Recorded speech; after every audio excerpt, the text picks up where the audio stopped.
Hello दोस्तों, एक बार फिर से आप सभी का स्वागत है एजुकेशन बाइट पर। संस्कृत की आज की क्लास में हम लिंग और वचन पढ़ेंगे, साथ साथ इनके प्रकार भी देखेंगे।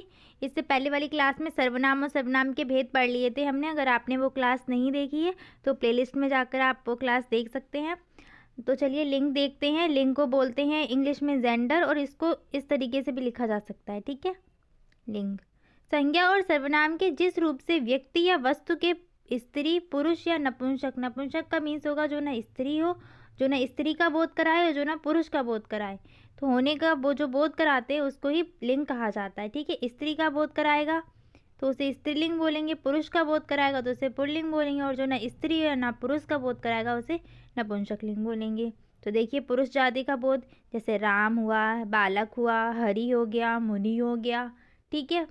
ये सब किसके पुरुष का बोध करा रहे हैं। मोहन हो गया, सोहन, रोहन, ऐसे, ठीक। स्त्री जाति यानी कि राधा, लता, बालिका, नदी, ठीक है। माता, ये सब क्या है, स्त्री का बोध करा रहे हैं तो ये स्त्रीलिंग हो जाएंगे। नपुंसक लिंग में क्या है, पुस्तक, फल, मित्र, ठीक है। ये ना इनसे ना स्त्री का पता चल रहा है ना पुरुष का, तो ये क्या हो जाएंगे, नपुंसक लिंग। नेक्स्ट आते हैं लिंग के भेद पर। तो हिंदी में लिंग दो प्रकार के होते हैं, जिनके दो भेद होते हैं। एक होता है पुल्लिंग और एक होता है स्त्रीलिंग, ठीक है। इंग्लिश में बात करें तो इंग्लिश में आपके चार होते हैं, masculine gender, feminine gender, common gender and neutral gender, ठीक है। इंग्लिश में जो आपका मैस्कुलिन होता है वो क्या है, पुरुष का बोध कराता है वहाँ पर मेल का, तो मैस्कुलिन में मेल का होता है, ठीक है। फेमिनिन में होता है फीमेल का, ठीक है। और जो आपका कॉमन होता है वो मेल फीमेल दोनों का करवाता है, जैसे स्टूडेंट हो गया, टीचर हो गया, डॉक्टर हो गया, ठीक। और जो न्यूटर होता है वहाँ नपुंसक का होता है, यानी कि जो निर्जीव वस्तुएं आती हैं वहाँ पर वो आ जाती हैं, ठीक है। जबकि हिंदी में क्या है, हिंदी में तो दो ही होते हैं, एक पुल्लिंग होता है और स्त्रीलिंग। संस्कृत में अगर बात करें तो संस्कृत में तीन होते हैं भेद, पुल्लिंग, स्त्रीलिंग और नपुंसक लिंग। पुल्लिंग जिन संज्ञा शब्दों से पुरुष जाति का बोध होता है उसे पुल्लिंग बोलते हैं, ठीक है। अब पुल्लिंग में कौन कौन से शब्द आपके आएंगे तो देखिए इन्हें। धातुओं के नाम जैसे स्वर्ण, कांस्य, रजत, ये आ गए आपके, तो ये पुल्लिंग शब्द हैं।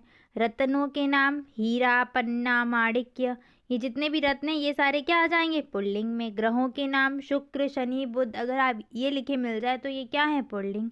पर्वतों के नाम हिमालय, द्रोणागिरी, गिरी, शैल, कुछ भी मिल जाए ये पुल्लिंग है। हिमालय तो आपका क्वेश्चन में पूछा भी गया था, डीएलएड के एग्जाम में 2016 में हिमालय शब्द पूछा गया था। वहाँ पर ये किया था इन्होंने कि आपको स्त्रीलिंग, पुल्लिंग और नपुंसक लिंग शब्दों को अलग अलग छांट कर लिखना था, ठीक है। 5-6 शब्द दिए गए थे आपको, तो वहाँ पर पुल्लिंग में पुल्लिंग लिखने थे, स्त्रीलिंग में स्त्रीलिंग लिखने थे, और आपको नपुंसक लिंग में नपुंसक लिंग शब्द लिखने थे। तो वहीं पर हिमालय शब्द आया था, ठीक है।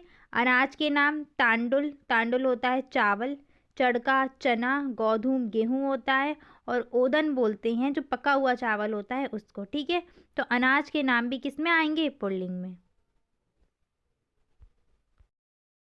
नेक्स्ट आ जाइए जलाशय के नाम, जैसे सागर, समुद्र, सरोवर, ये भी सारे क्या हैं, पुल्लिंग। सागर शब्द आया था, ठीक है, हिमालय आया था, उसी पेपर में सागर शब्द भी आया था, ठीक है। नेक्स्ट जो है वो आपका इम्पोर्टेंट है, महिमा, गरिमा, लघिमा, ठीक है। इस टाइप से जो इमा वाले शब्द होंगे ना, इमा, महिमा, गरिमा, लघिमा, इन्हें इन तीनों को आप याद कर लीजिए, महिमा, गरिमा, लघिमा। ये आपको हिंदी में तो स्त्रीलिंग लगेंगे, लेकिन संस्कृत में ये पुल्लिंग शब्द हैं, ठीक है। व्याधि, समाधि, विधि, निधि, दीदी वाले, ठीक है। निधि, ये भी शब्द आपके हिंदी में स्त्रीलिंग है, लेकिन संस्कृत में आपके पुल्लिंग है, ठीक है। खासकर निधि को याद रखिएगा, निधि हमें नाम लगता है, और ये जो हिंदी में तो ये स्त्रीलिंग में आ जाएगा, लेकिन संस्कृत में ये पुल्लिंग में आता है, ठीक। पुल्लिंग शब्दों के प्रकार देखते हैं। तो पुल्लिंग शब्द के प्रकार है ना वो दो प्रकार के होते हैं, इन्हें ऐसे बांटा गया है, अजंत और हलंत, यानी कि इनका जो अंतिम वर्ड होगा ना उसके आधार पे इन्हें बांट दिया। अजंत वाले में क्या होगा, अंत में स्वर आएगा, हलंत वाले में क्या होगा, अंत में व्यंजन आएगा, ठीक है। ये संज्ञा वाले जब पढ़ाए थे वहाँ पर भी ये चीज़ बताई थी। तो अजंत देखिए, जिनके अंत में स्वर आता है उन्हें अजंत या स्वरांत पुल्लिंग शब्द कहते हैं, जैसे बालक, राम, हरि, कृष्ण इत्यादि, ठीक है। अब ये कैसे, जब इसका वर्ण विच्छेद करोगे तो बालक को कैसे लिखेंगे, बा, हलंतम, ठीक है, प्लस किसकी मात्रा है, आ की, प्लस हलंतम ला, ला पे किसकी मात्रा है, छोटा आ, ठीक है। फिर प्लस प्लस का, वो भी कैसा, हलंतम का बनेगा यहाँ पे, ठीक है। फिर प्लस आ, तो देखिए अंत में क्या मिला, स्वर मिल गया, ठीक है। ऐसे ही राम का कर लेंगे, हरि का कर लेंगे, तो जब वर्ण विच्छेद करेंगे इनका तो आपको लास्ट में क्या मिलेगा, स्वर मिलेगा, ठीक है। जैसे हरि हो गया तो रा है ना, री वर्ड है ना, तो री को जब तोड़ेंगे तो हलंतम रा हो जाएगा। ऐसे देखिए, री को जब तोड़ेंगे तो क्या हो जाएगा, हलंतम रा हो जाएगा, और किसकी मात्रा, छोटी ई की मात्रा, ठीक है। अब अजंत यानी कि स्वर वाले जिनके अंत में स्वर होते हैं उन्हें देख लीजिए, जितने भी आपके स्वर है ना वो सबके अंत में अगर आएंगे पुल्लिंग शब्दों के, तो वही आपका जो स्वर आ रहा है वो स्वर का आगे नाम लगा देना और वो अंत करके वो शब्द लिख जाएगा, पुल्लिंग शब्द। जैसे अंत में आ रहा है तो वो अकारांत पुल्लिंग हो जाएगा, अंत में ई आ रहा है तो वो इकारांत पुल्लिंग हो जाएगा। तो फर्स्ट क्या है, अंत में आ वाले वर्ड अकारांत पुल्लिंग होंगे, जैसे राम, बालक, देव, अश्व, गज, काक, छात्र, नर, ठीक है। मैं आपको अंतिम वाला वर्ड ही तोड़कर बता रही हूँ, जैसे माँ था इसमें, तो माँ को क्या करेंगे, हलंतम माँ प्लस आ, ठीक है। तो अंत में देखिए क्या आ मिल गया। ऐसी बालक का देखिए हलंतम का प्लस आ मिल गया अंत में स्वर। नर का देख लीजिए रा हलंतम प्लस आ, ठीक है। इसी टाइप से आपको मिलेंगे। नेक्स्ट है इकारांत पुल्लिंग, तो अंत में ई शब्द मिलेगा, कवि, मुनि, निधि, देखिए सब में ई ई मिल रहा है ना। और यहाँ पर आपको जो ध्यान रखना है वो सखी शब्द है, सखी शब्द आपका संस्कृत में इकारांत पुल्लिंग में आता है। नेक्स्ट है उकारांत, तो उकारांत ये वाला पूछा भी गया था एक बार, भानु और विष्णु ऐसे एग्जाम्पल दिए गए थे आपको। तो देखिए उकारांत में क्या अंत में उ होगा, भानु, गुरु, साधु, विष्णु, शिशु, रिपु, सब में देखिए उ है, ठीक है। एक यहाँ पर और देख लीजिए रिकारांत, ठीक है। रिरी भी आपकी एक स्वर होती है ना, रिरी स्वर है आपका, ठीक है। तो जो रिकारांत होगा इसमें आपका शब्द आ जाएगा पितरी, ठीक है। इसमें जो मात्रा है वो रिरी की है, अगर जब हम त्रय को तोड़ेंगे तो ता हलंतम और यहाँ पे रिरी निकलेगा, ठीक है। जब भी आपको किसी वर्ण में ऐसी मात्रा देखने को मिल जाए नीचे, तो ये मात्रा आपकी होती है रिरी की, ठीक है। इसको ध्यान रखिएगा, ये रिकारांत को नोट कर लीजिए, रिकारांत जो है उसमें आपका पितरी शब्द आएगा, ठीक है। हलंत पुल्लिंग में क्या होता है, जिनके अंत में व्यंजन हो, अभी बताया था, अजंत में स्वर होगा, हलंत में व्यंजन होगा, जैसे राजन, आत्मन, विध्वस्त के हलंतम वर्ड मिलेगा, ठीक है। सकारांत पुल्लिंग में अब इसी हलंतम को बांट दिया है, जो अंत में जैसे सा मिल रहा है तो सकारांत कर दिया, ना मिल रहा है तो नकारांत कर दिया। चंद्रमस, विध्वस, अंत में देखिए सा मिल रहा है तो ये सकारांत पुल्लिंग हो जाएंगे। नकारांत में क्या, अंत में ना मिल रहा है, अरवन, राजन, आत्मन, तपस्विन, ठीक है। सब में अंत में ना मिल रहा है ना, तो ये अभी क्या हो जाएंगे, नकारांत पुल्लिंग, ठीक है। राजन शब्द पूछा भी गया था। जिन शब्दों से स्त्री जाति का बोध होता है उन्हें स्त्रीलिंग कहते हैं, जैसे सीता, धेनु, बालिका, ठीक है। स्त्री का पता चल रहा है ना, स्त्रीलिंग कहलाएंगे, ठीक है। इसमें क्या, नदियों के नाम जैसे गंगा, यमुना, नर्मदा, कावेरी, गोदावरी, ये सारी नदियों के नाम क्या हैं, स्त्रीलिंग होते हैं। भाषाओं के नाम भी आपके सारे स्त्रीलिंग होते हैं, ठीक है। भाषाएं और नदियाँ दोनों ही स्त्रीलिंग में आती हैं। श्री, भू, ये नोट पॉइंट है, श्री, भू, विद्युत, निशा, वीणा, नदी इत्यादि, ये सब क्या है, स्त्रीलिंग है। विद्युत को ध्यान रखना, विद्युत शब्द जो है वो आपका स्त्रीलिंग में आता है। तो अजंत स्त्रीलिंग यानी कि शब्द के अंत में स्वर मिलेगा, ठीक है। लता, धेनु, नदी, मात्र, ये सब क्या है, अंत में देखो स्वर मिल रहा है ना। अब इसको भी फिर आगे इसके पार्ट क्या है, वही जो स्वर मिलेगा अंत में उसी का नाम दे दिया। आकारांत में अंत में आ मिलेगा, बालिका, अजा, भार्या, निशा, रमा, सुता, सब में आ मिल रहा है ना अंत में, देखिए सुता आ, रमा आ, ठीक है। तो ये क्या हो जाएंगे, आकारांत। इकारांत में क्या है, अंत में ई मिलना चाहिए, ठीक है, अंत में ई मिलेगा। मति, गति, देखिए सब में ई मिल रहा है। रात्रि, ज्योति, प्रीति, ठीक है। मति शब्द को याद रखिए, ये जो मति शब्द है इकारांत, ठीक है, स्त्रीलिंग है। ये तो अंतिम वर्ड से आप पता कर लेंगे कि इसमें कौन सा रांत है, ठीक है। लेकिन जो स्त्रीलिंग है या पुल्लिंग है ये कभी कभी कंफ्यूज होंगे, तो इनको एक बार ऐसे पढ़ लीजिए, थोड़ा माइंड में बने रहेंगे, तो जब भी सामने ये वर्ड आएंगे तो समझ जाएंगे आपकी ये स्त्रीलिंग है या पुल्लिंग है। नेक्स्ट है ईकारांत, तो अंत में ई मिलना चाहिए। नदी, श्री, गौरी, जननी, भगिनी, सब में ई मिल रहा है ना। उकारांत में क्या होगा, अंत में ऊ मिलना चाहिए, तो धेनु, छोटा वाला ऊ, ठीक है। उकारांत ना, धेनु, तनु, रेणु, रज्जु, सब में ऊ ऊ ऊ आ रहा है ना, तो ये उकारांत शब्द हो जाएंगे। और जो पुल्लिंग में थे वो आपके विष्णु था, भानु था, ठीक है, गुरु था, तो वो वहाँ पे आप पुल्लिंग हो जाएंगे, ठीक। ऊकारांत स्त्रीलिंग शब्द कौन से होंगे, अंत में ऊ मिलेगा। वधू, भू, मंजू, रानू, ठीक है, ये सारे ऊकारांत है, ठीक है। इनके अंत में देखिए ऊ मिल रहा है ना। अगर इसको तो इसका वर्ण विच्छेद करोगे तो वधु में देखिए हलंतम धा आएगा और फिर ऊ आएगा, ठीक है। वधू शब्द ये होता है, कभी कभी कुछ लोग इस टाइप से लिख देते तो वो गलत हो जाता है, ठीक है। याद रखिए छोटे ऊ की मात्रा नहीं आती वधु पे, बड़े ऊ की मात्रा आती है। हलंत स्त्रीलिंग शब्द में क्या होता है, अंतिम वर्ण हलंत या व्यंजन होगा। अच्छा, यहाँ पे रिकारांत रह गया है, रिकारांत स्त्रीलिंग और देख लीजिए। रिकारांत स्त्रीलिंग में आपका आ जाता है मातृ, ठीक है। मातृ शब्द आपका आएगा रिकारांत स्त्रीलिंग में। हलंत स्त्रीलिंग तो वही अंत में व्यंजन मिलेगा।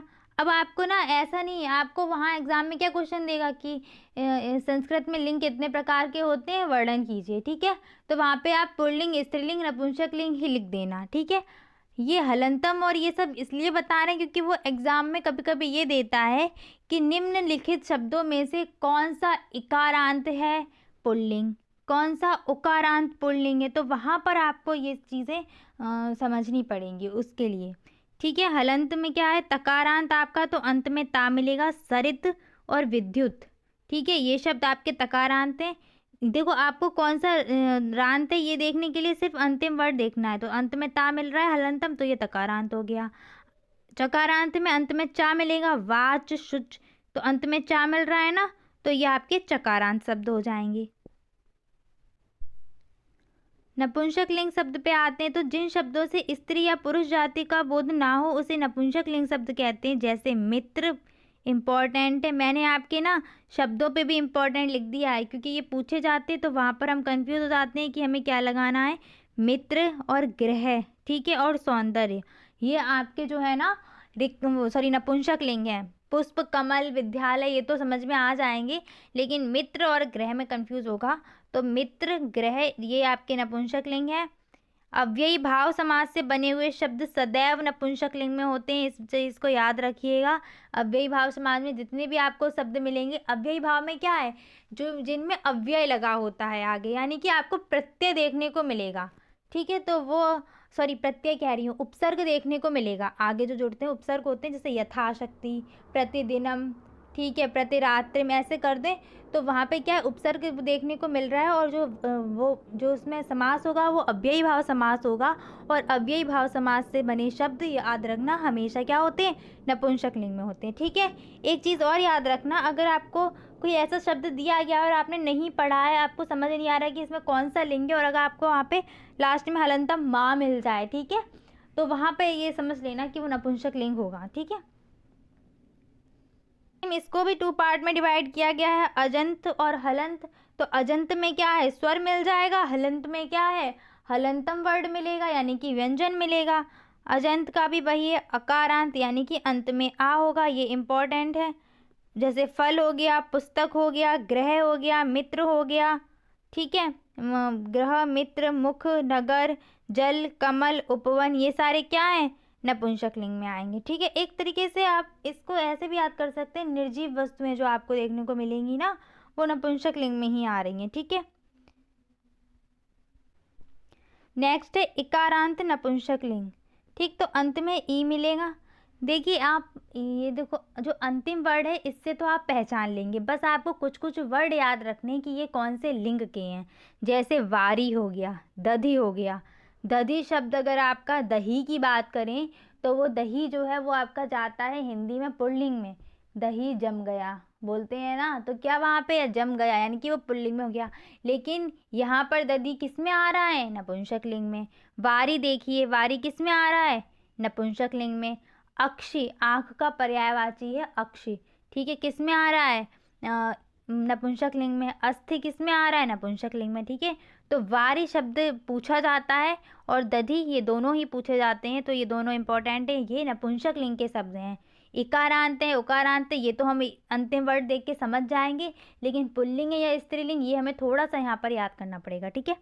उकारांत नपुंसक लिंग देखते हैं। उकारांत नपुंसक लिंग में शमश्रु, शमश्रु दाढ़ी होती है। जानू, जानू घुटना होता है। दारू लकड़ी होती है जो जलाई जाती है ना, लकड़ी, वो दारू। अश्रु, ये सारे आपके क्या है, नपुंसक लिंग है, ठीक है। हलंतम नपुंसक लिंग की बात करें तो अंत में व्यंजन होगा। मनस, पयस, तपस, नामन, व्योमन, प्रेमन, ठीक है। प्रेमन, ये सारे शब्द आपके क्या हैं, ये सारे शब्द आपके नपुंसक लिंग है, ठीक है।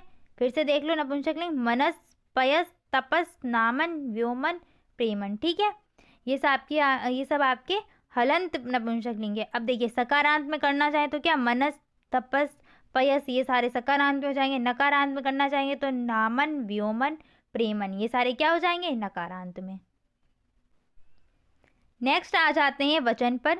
जिन शब्दों से किसी वस्तु अथवा व्यक्तियों की संख्या का बोध होता है उसे वचन कहते हैं। जैसे एक व्यक्ति हो गया, या व्यक्तियों बोल दिया, यानी कि बहुत सारे व्यक्ति पता चल रहे हैं, तो जब संख्या का बोध होगा जहाँ पे, जैसे एक है या एक से अधिक व्यक्ति हैं या दो हैं, तो यह जब संख्या बता रहे होंगे तो वहाँ पर क्या होगा, वचन बोलेंगे उसे, ठीक है, नंबर्स बोलते हैं, ठीक है। संस्कृत में अब देखिए यहाँ पर है क्या, हिंदी में आपके वचन कितने हैं, हिंदी में आपके दो ही वचन है, एक वचन और बहुवचन। लेकिन संस्कृत में क्या है आपके, संस्कृत में आपके एक वचन, द्विवचन और ऐड हो जाता है, तो एक वचन, द्विवचन और बहुवचन। अब देखिए एक चीज़ समझिए कि जो क्रिया होती है, वर्ब होती है, वो भी हमारी वचन के अनुसार ही लगती है। हिंदी में भी आपको देखने को मिल जाएगी और संस्कृत में भी देखने को मिल जाएगी। इंग्लिश में भी वचन दो ही होते हैं, सिंगुलर और प्लूरल। वहाँ पर क्या होता है कि वर्ब जो है वो भी लगती है उसी के अकॉर्डिंग, ठीक है, किसके, वचन, जो भी उसका मतलब जितने भी सब्जेक्ट दिए जाएंगे वो कितना प्लूरल है कि सिंगुलर है, उसी टाइप से आपकी वो लगेगी। तो संस्कृत में क्या है कि जो संज्ञा, सर्वनाम, क्रिया, जो जितने भी शब्द हैं ये सभी संख्याओं का बोध कराएंगे, ठीक। इंग्लिश में भी ऐसे कराते हैं, ही, शी, इट, ठीक है। तो ही और शी क्या एक एक का बोध करा रहा है ना, दे लगा दे तो बहुत सारे का कराएगा वहाँ पे, ठीक है, सिंगुलर प्लूरल। तो ऐसे ही सेम आपका संस्कृत में होता है, ठीक है। तो देखिए जैसे संज्ञा में देखिए, रामः, रामौ, रामः, देखो ये मैंने इस तरीके से लिखे हैं। ये जो फर्स्ट लाइन है ये है एक वचन की, ये लाइन है द्विवचन की, और ये लाइन है बहुवचन की, ठीक है। तो रामः एक वचन का, एक का बोध कराएगा। रामौ, दो राम, ठीक है। रामः कई सारे राम हो जाएंगे, ठीक है।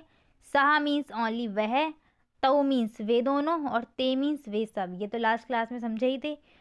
क्रिया में देखिए कैसे होता है, पठत यानी कि एक के लिए, पठता दो के लिए। जैसे अगर सेंटेंस जब हमारा बनेगा, राम पढ़ता है तो रामः पठती हो जाएगा। राम, दो राम पढ़ते हैं तो रामौ पठतः। राम, कई सारे राम पढ़ रहे हैं तो रामः पठन्ति, ठीक है। ऐसे ही वह पढ़ता है तो सह पठति, वे दोनों पढ़ते हैं तो तौ पठतः, वे सब पढ़ते हैं तो ते पठन्ति, ठीक है। तो वहाँ पर ऐसे लगता है।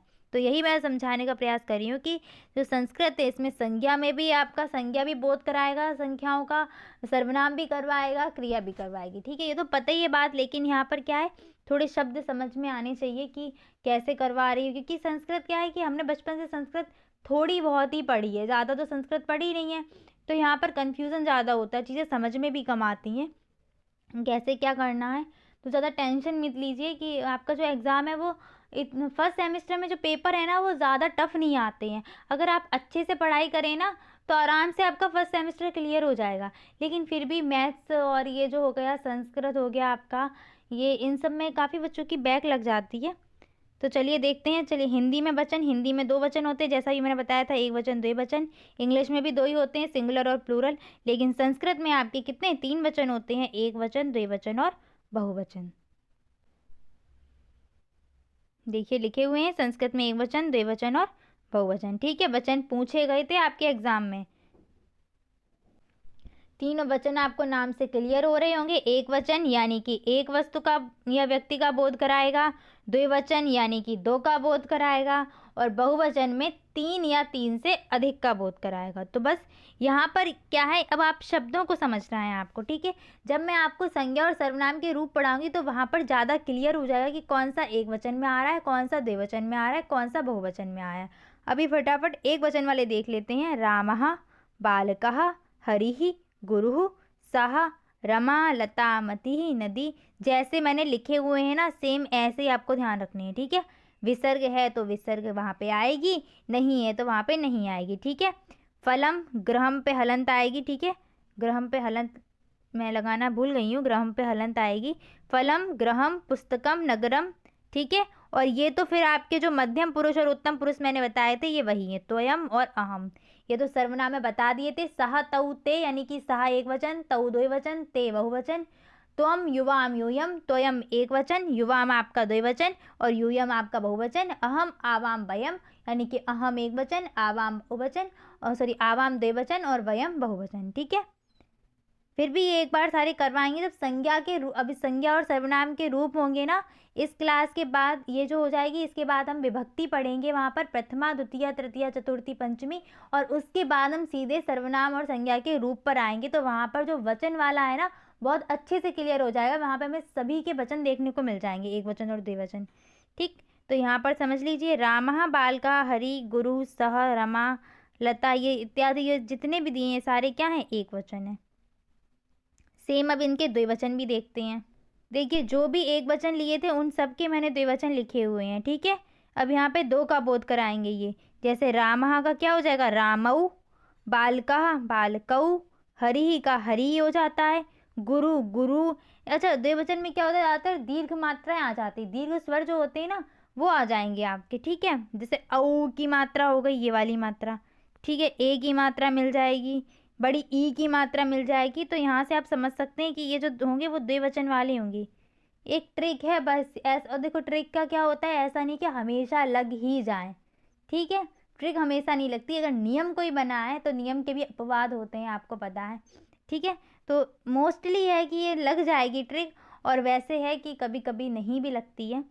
तो रामऊ, बालकऊ, हरि का हरि, ठीक है। गुरु, देखिए अब एक चीज़ यहाँ पे और समझ लीजिए कि जो भी आपका रा होता है इस पे अगर हम छोटे ऊ की मात्रा लगाएंगे, जैसे हलंतम रा प्लस ऊ है, छोटे ऊ की लगाएंगे तो हम कैसे लिखेंगे, रा बनाएंगे और इस तरीके से मात्रा लगा देंगे, ठीक है। अगर हम बड़े ऊ की मात्रा लगाएंगे, हलंतम रा और ऊ की मात्रा, तो ये जो मात्रा होती है वो ऐसे गोल गोल घुंडी करके लगाई जाती है, ठीक है। वरना लिखने में हम लोग क्या करते हैं, ध्यान नहीं देते हैं इस चीज़ का, दोनों एक ही मात्रा ये लगा देते हैं इस टाइप से। और जब भी वहाँ पे बड़ा रहा है मतलब रू बोला जाए या छोटे ऊ की मात्रा हो तो वो दोनों सेम सेम लगती है देखने में, लेकिन डिफरेंस होता है। अगर घुंडी करके लगी हुई है ऐसे गोल गोल तो वो आपकी क्या है, बड़े ऊ की मात्रा है। नीचे देखिए गुरु में मैंने ऐसे ही लगाई है और ऊपर गुरु की मात्रा देखिए, ठीक है।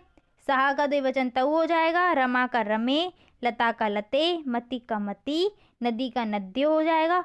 फलम फले, देखो जो नपुंसक लिंग वाले हैं उनका तो आप ऐसे याद कर लीजिए, फलम फले फलानी, फलम एक वचन, फले द्विवचन, फलानी बहुवचन, ठीक है। ग्रहम ग्रहे ग्रहाणी होगा, पुस्तकम एक वचन, पुस्तके द्विवचन, और पुस्तकाणी हो जाएगा आपका बहुवचन में। नगरम, नगरे, नगराणी, ठीक है। त्वम, युवाम, यूयम, अहम, आवाम, वयम, ये सब मैंने उसमें बता दिए थे आपको पहले वाले सर्वनाम में, तो वहाँ से हो जाएंगे। अब बहुवचन को एक बार ऐसे देख लेते हैं, तीन या तीन से अधिक का बोध होगा तो वो बहुवचन हो जाएगा।